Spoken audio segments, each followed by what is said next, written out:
Bismillahirrahmanirrahim. Assalamualaikum warahmatullahi wabarakatuh. Dan salam sejahtera buat seluruh sahabat dan sobat Ipiso dimanapun Anda berada. Jumpa lagi dengan saya, Suhadi Idris Amir. Tentunya di acara kesayangan kita, Ipiso Rumah Edukasi. Sahabat dan sobat Ipiso, pada kesempatan kali ini saya tampil selaku Direktur Eksekutif PT Indeks Politika Indonesia, PTIP, lembaga survei dan konsultan politik yang berpusat di Kota Makassar dan di Jakarta. Sahabat dan sobat Ipiso, pada kesempatan kali ini saya selaku analis politik dari PTIP ingin membedah dinamika politik di Sulawesi Selatan menuju pemilihan legislatif dan pemilihan presiden Februari 2024. Yang tentu hasil dari pemilu ini akan menjadi tolak ukur untuk pilkada serentak di November 2024. Sahabat dan sobat Ipiso, untuk kontestasi Pilpres 2024, para bakal calon presiden dan wakil presiden tentu akan menggunakan hasil pemilu 2019 yang lalu. Namun untuk kontestasi pilkada serentak 2024 yang akan dilaksanakan November, maka bakal calon kepala daerah akan menggunakan hasil pemilu di 2024 nanti.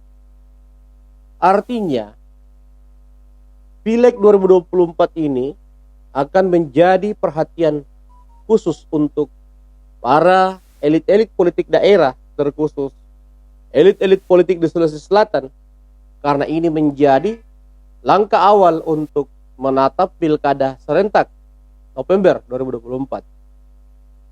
Sahabat dan sobat Ipiso, menarik untuk kita bedah pada kesempatan ini terkait dinamika Pileg.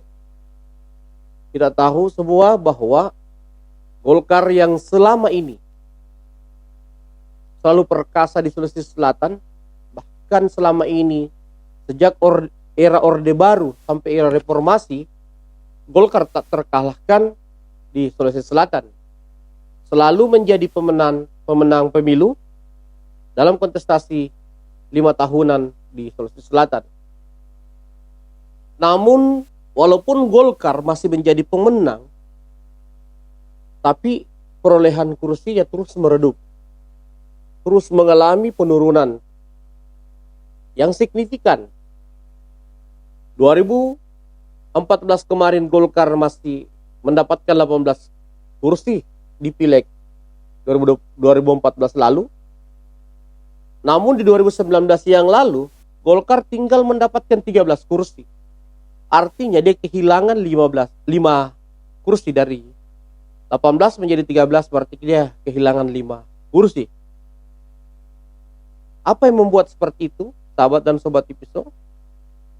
Dinamika politik partai ini selalu tajam, selalu kencang di internal, yang membuat kader-kadernya tidak bisa berkonsentrasi dalam perhelatan kontestasi Pileg maupun pilkada, karena seringnya partai ini mengalami kisruh internal.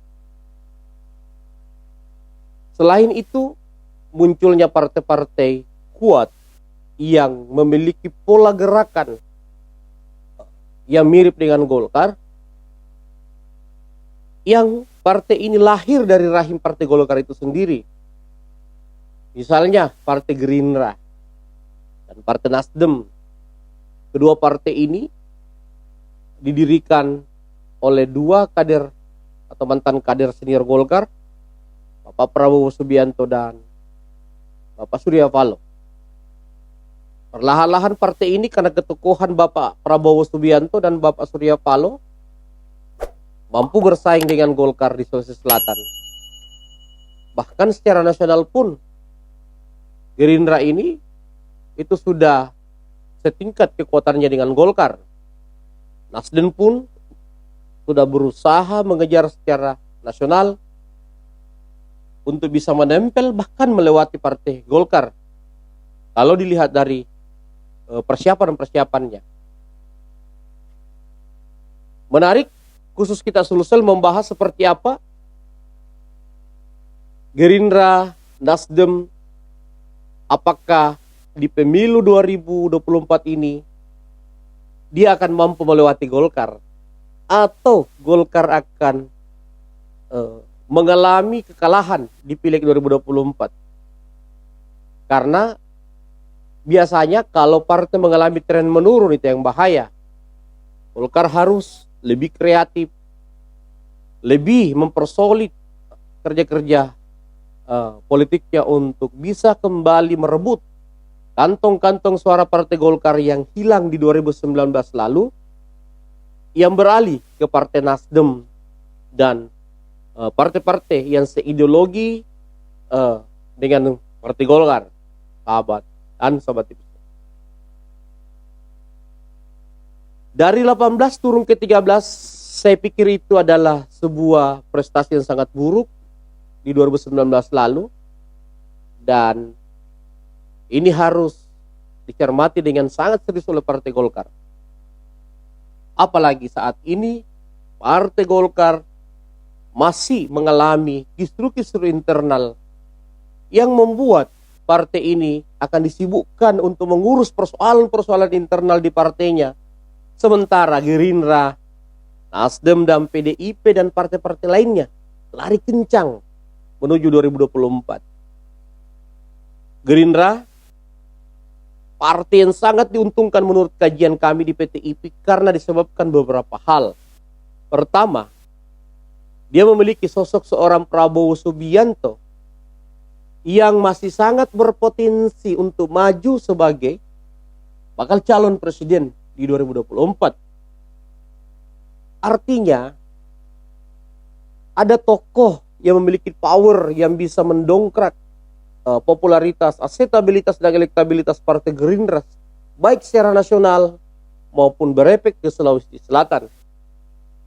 Ditambah hasil survei yang dilakukan oleh PTIP lembaga kami untuk kawasan Indonesia Timur, terkhusus di Sulawesi Selatan, Prabowo masih figur bakal calon presiden terkuat dari seluruh nama-nama yang populer yang menatap kontestasi Pilpres 2024. Di Sulawesi Selatan, Prabowo masih sangat kuat. Masih lebih 50% orang Sulawesi Selatan masih menjagokan Prabowo ketika Prabowo menatap Pilpres 2024. Ini bisa menjadi modal yang sangat kuat untuk Partai Gerindra di Sulawesi Selatan karena dia bisa mengkombinasikan antara kerja-kerja mesin politiknya dengan menjual ketokohan seorang sosok Prabowo Subianto. Itu kelebihan pertama yang patut diperhitungkan Partai Golkar dan partai-partai lain terhadap Partai Gerindra. Yang kedua, Gerindra dipimpin oleh seorang tokoh muda yang dikenal seorang petarung, yang memiliki karakter politik yang sangat kuat, yang dikenal seorang tokoh yang kuat dalam bertarung dalam kontestasi apapun. Bapak Andi Iwan Darmawan Aras yang saat ini telah 2 periode duduk sebagai anggota DPR RI, mewakili Dapil Sulsel 2, yang saat ini diamanahkan menjadi Ketua DPD 1 Partai Gerindra Sulawesi Selatan dan juga Wakil Ketua Komisi 5 DPR RI. Sosok seorang Andi Iwan ini dikenal tokoh yang berkarakter, yang tidak setengah-setengah ketika dalam melakukan kerja-kerja politik. Ini bisa menjadi kekuatan kedua bagi Partai Gerindra untuk merebut kemenangan di Pileg 2024. Kalau Andi Iwan Darmawan Aras mampu mengkombinasikan antara kerja-kerja mesin politiknya dengan ketokohan seorang Prabowo, ditambah kekuatan finansial yang dimiliki seorang sosok Andi Iwan Darmawan Aras, maka tidak mustahil pemenang pemilu 2024 adalah Partai Gerindra. Dan selain Partai Gerindra yang sangat berpotensi bisa menjadi pesaing Golkar di 2024 adalah Partai Nasdem. Saat ini pun Nasdem sudah berada pada posisi runner up atau posisi kedua di Pileg 2019 lalu. Kalau dilihat persiapan dari Ketua DPW Partai Nasdem Sulawesi Selatan, Bapak Rusdi Masih Mapasesu, partai ini sangat siap sama dengan Gerindra, sangat siap menatap kontestasi Pileg 2024. RMS pun sama dengan Andi Iwan Darmawan Aras dikenal tokoh yang sangat serius ketika bertarung dalam kontestasi. Sosok seorang petarung pula sama dengan Andi Iwan Darmawan Aras. Sehingga Nasdem akan sangat diuntungkan karena memiliki ketua yang berkarakter dan petarung seperti RMS, sama seperti Gerindra yang memiliki tokoh yang berkarakter seperti Andi Iwan Darmawan Aras. Namun ada satu langkah yang RMS kalah dari Gerindra, karena RMS tidak memiliki ketua umum, tidak memiliki calon presiden seperti Partai Gerindra di internal partai mereka. Adapun beberapa figur yang muncul di Nasdem secara internal itu tidak mampu mendongkrak perolehan suara menurut survei-survei yang beredar di Sulawesi Selatan maupun secara nasional terhadap Partai Gerindra sendiri. Partai Nasdem itu sendiri. Berbeda dengan Gerindra, sosok seorang Prabowo mendongkrak perolehan elektoral Partai Gerindra di Sulawesi Selatan. Nah, ini perbandingan kalau secara level Sulawesi Selatan, ketua DPD 1 Partai Gerindra dan DPW Partai Nasdem sama-sama dikenal seorang sosok petarung. Hanya kelebihan Gerindra, dia punya sosok seorang Prabowo yang masih laku, yang masih berpotensi menjadi bakal calon presiden, dan saat ini figur yang sangat kuat di kawasan Indonesia Timur dan di Sulawesi Selatan secara khususnya. Yang ketiga, partai yang sangat berpotensi pun bisa melewati Golkar adalah PDIP itu sendiri. Walaupun kita tahu bahwa PDIP ini selama ini cukup lemah di kawasan Indonesia Timur, dia hanya kuat di Pulau Jawa dan di Sumatera. Namun tentu kontestasi Pileg 2024 ini berbeda. Kenapa? Karena akan ada banyak kepala daerah yang akan di-PLT-kan, dan tentu kita semua tahu bahwa itu adalah wilayah pemerintah pusat, karena mulai dari gubernurnya yang di-PLT-kan September 2023, otomatis gubernur PLT inilah yang akan mem-PLT-kan bupati-bupati yang habis masa periodenya sebelum 2024 di Sulawesi Selatan. Dan tentu secara garis besar PDIP lah partai yang paling diuntungkan, karena mereka pengendali birokrasi di Republik ini sebagai pemenang pemilu dan pilpres di 2019 lalu, sahabat dan sobat episode. Artinya Gerindra, Nasdem akan mendapatkan pesaing yang kuat pula, yaitu PDIP, untuk bisa bersaing merebut posisi Golkar sebagai pemenang pemilu di 2019 lalu untuk pemilu 2024 nanti. Artinya PDIP dengan kekuatan nasionalnya yang bisa dimaksimalkan di Sulawesi Selatan, itu bisa menjadi kuda hitam yang sangat serius bagi Partai Golkar di Pileg 2024 di Sulawesi Selatan.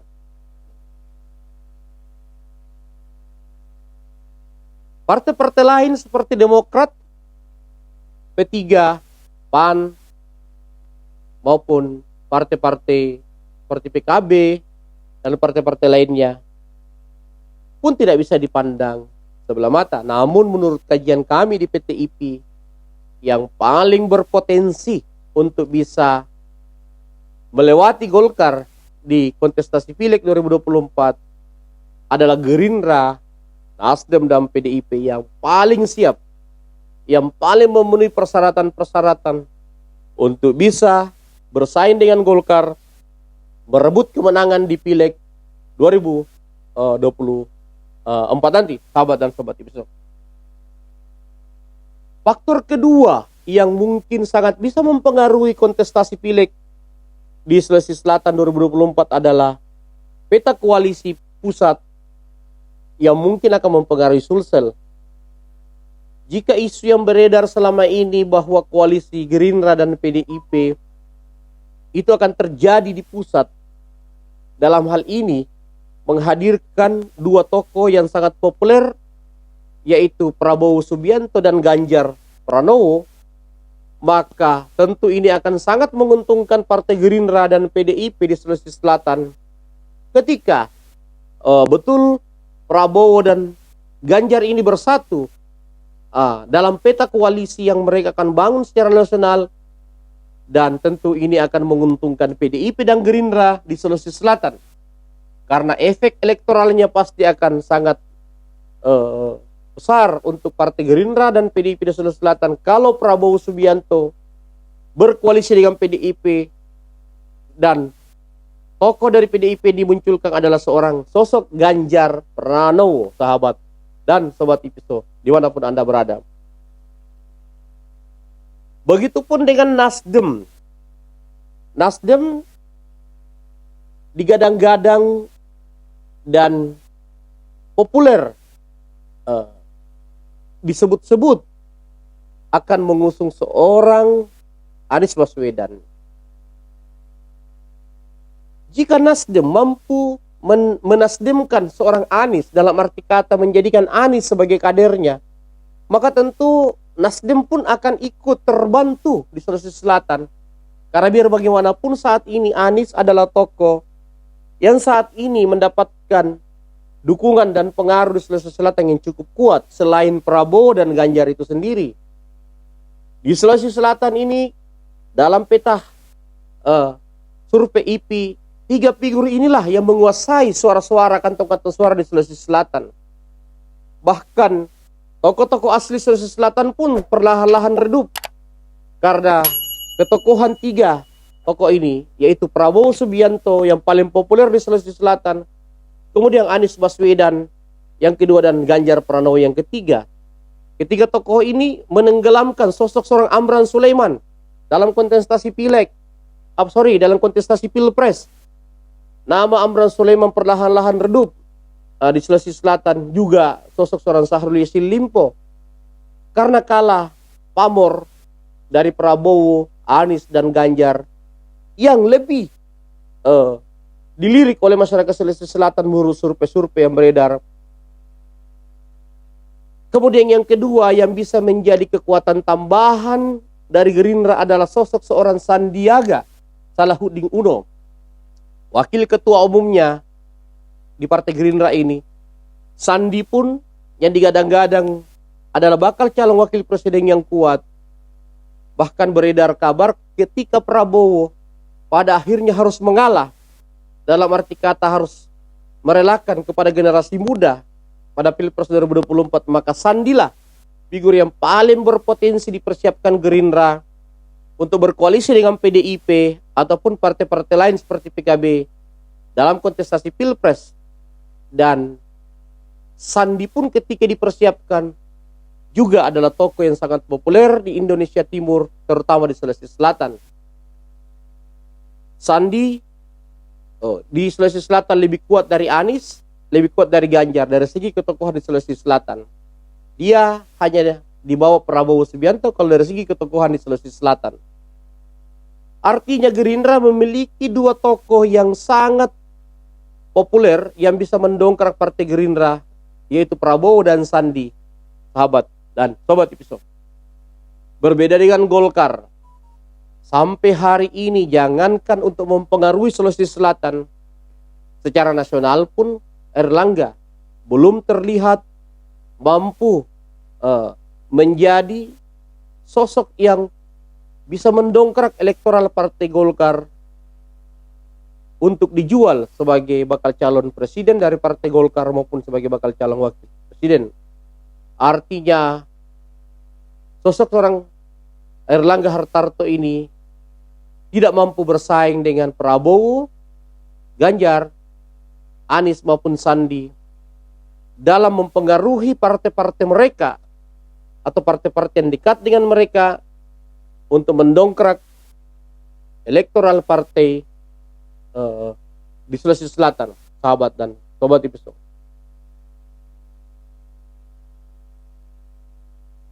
Pileg di Sulawesi Selatan itu sangat seksi karena seperti yang saya sampaikan dari awal, lompatannya menuju pilkada. Kita melihat bahwa di Gerindra ada sosok seorang Andi Iwan Darmono Aras yang namanya menguat sebagai bakal calon gubernur dari Partai Gerindra dan saat ini terus mendapatkan dukungan yang sangat kuat. Begitupun Rusdi Masih pun mendapatkan dorongan yang sangat kuat untuk maju di kontestasi Pilgub 2024.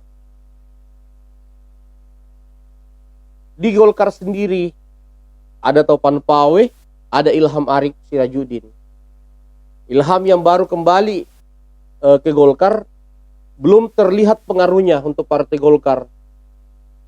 Topan Pawe sebagai ketua DPD 1 belum juga terlihat pengaruhnya bagi Partai Golkar karena dia lebih banyak disibukkan untuk mengurus kisru-kisru internal dibanding kerja-kerja mengangkat elektoral Partai Golkar. Ilham sebenarnya bisa menjadi solusi bagi Partai Golkar untuk mengangkat, mendongkrak elektoral Partai Golkar. Sayangnya, posisi Ilham di Golkar saat ini masih sebatas kader biasa, belum mendapatkan posisi yang strategis untuk bisa menjadi alasan dia untuk menggunakan Golkar untuk bertarung di kontestasi Pilgub 2024.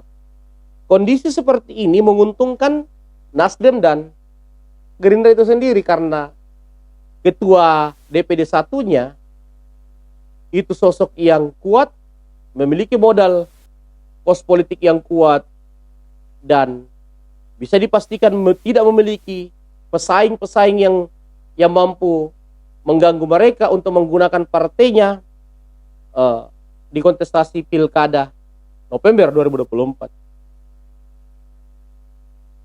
Saking ketatnya menurut analisis kami di IP, 2024 nanti siapapun partai, baik itu Nasdem, baik itu Gerindra, PDIP maupun Golkar atau partai lainnya, itu harus kerja keras untuk bisa merebut kursi minimal 15 di Sulawesi Selatan di kontestasi Pileg DPRD Provinsi Sulawesi Selatan.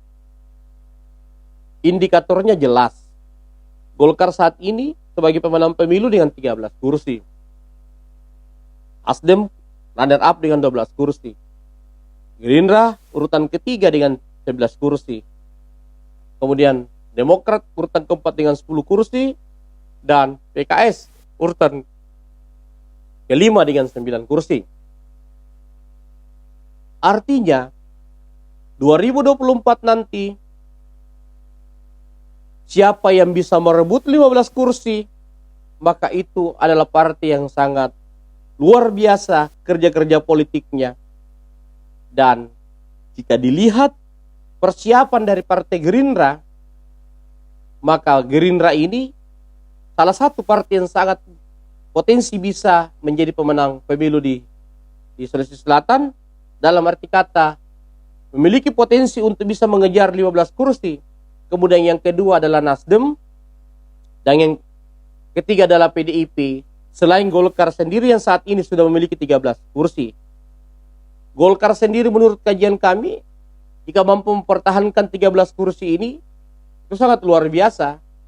Dalam kondisi kisru internal yang masih sangat kuat, yang diprediksi tidak akan berhenti sampai 2023 nanti, kalau Golkar tidak segera menyelesaikan kisru internalnya, maka sangat besar kemungkinan Gerindra dan Nasdem akan menumbangkan Partai Golkar di kontestasi Pileg 2024. Namun jika Partai Golkar bisa segera menyelesaikan kisru internalnya dan mengkonsolidasikan internalnya dengan maksimal, dengan memaksimalkan potensi-potensi pada tokoh-tokoh yang ada di Partai Golkar, maka tidak mustahil Golkar kembali mungkin akan mempertahankan dominasinya di Pileg 2024 nanti. Karena harus diakui bahwa di Sulawesi Selatan ini kepala-kepala daerah itu masih didominasi dari Partai Golkar, baru Gerindra dan Nasdem. Jika Golkar mampu maksimalkan tokoh-tokoh yang ada di partai ini, maka Golkar pun pasti akan sulit untuk dilewati oleh partai-partai lain. Itu pun sangat tergantung pengaruh-pengaruh politik dari pusat. Karena seperti yang saya sampaikan tadi, kelebihan Gerindra karena ditopang kekuatan-kekuatan elektoral dari pusat yang berasal dari tokoh-tokoh nasionalnya yang kemungkinan besar akan muncul sebagai bakal calon presiden atau bakal wakil presiden 2024. Sehingga Gerindra adalah partai yang paling saya unggulkan untuk berpotensi menjadi lawan utama dari Partai Golkar. Selain Gerindra, tentu ada Nasdem dan PDIP, sahabat dan sobat episode. Demikianlah analisis saya selaku Direktur Eksekutif dan juga selaku analis politik dari PT IPI, PT Indeks Politika Indonesia, lembaga survei dan konsultan politik yang berpusat di Kota Makassar dan di Jakarta. Sampai jumpa pada analisis dan diskusi-diskusi politik lainnya hanya di IP Show Rumah Edukasi. Assalamualaikum warahmatullahi wabarakatuh.